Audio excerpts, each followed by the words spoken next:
সম্মানিত দর্শক শ্রোতা, আজ 23 এপ্রিল 2010 শুক্রবার। বাংলাদেশের জাতীয় সংবাদ মাধ্যমসমূহে প্রকাশিত সংবাদসমূহের উল্লেখযোগ্য অংশ নিয়ে সম্পাদিত অ্যানালগ নিউজ রুমে স্বাগতম।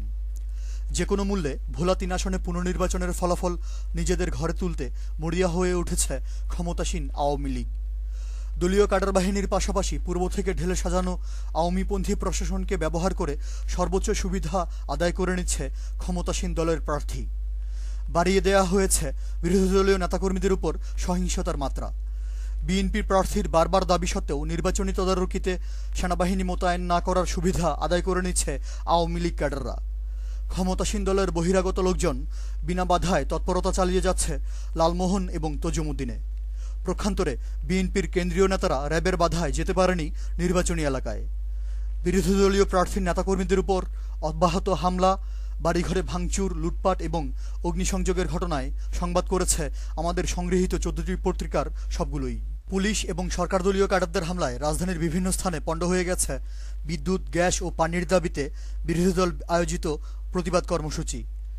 জনসভা মঞ্চ ভেঙে দেওয়ার পাশাপাশি আওয়ামী লীগ ক্যাডারদের হামলায় রাজধানী জুড়ে আহত হয়েছে অর্ধশতাধিক বিএনপি নেতাকর্মী।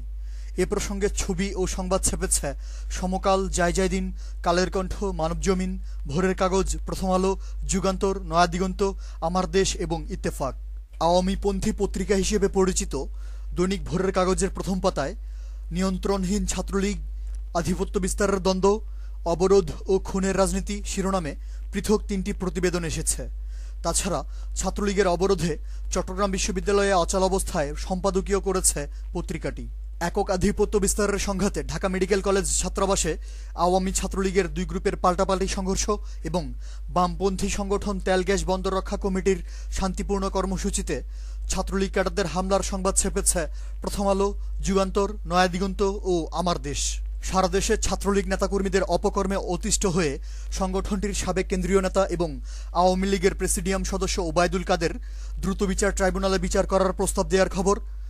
আওয়ামী ছাত্রলীগ ক্যাডাররা ঢাকার ধামরাই থানায় হামলা করে 2 জন পুলিশ কর্মকর্তাকে লাঞ্ছিত করার পাশাপাশি হাতে নাতে আটক একজন ছিনতাইকারীকে ছাড়িয়ে নেয়ার অপচেষ্টায় সংবাদ।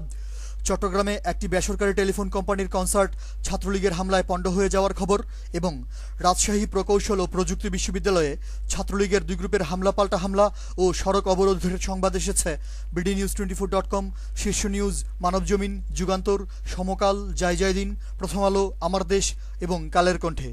চট্টগ্রাম, জয়পুরহাট ও ঝিনাইদহে আইন শৃঙ্খলা পরিস্থিতির মারাত্মক অবনতির সংবাদ ছেপেছে যুগান্তর এবং আমার দেশ।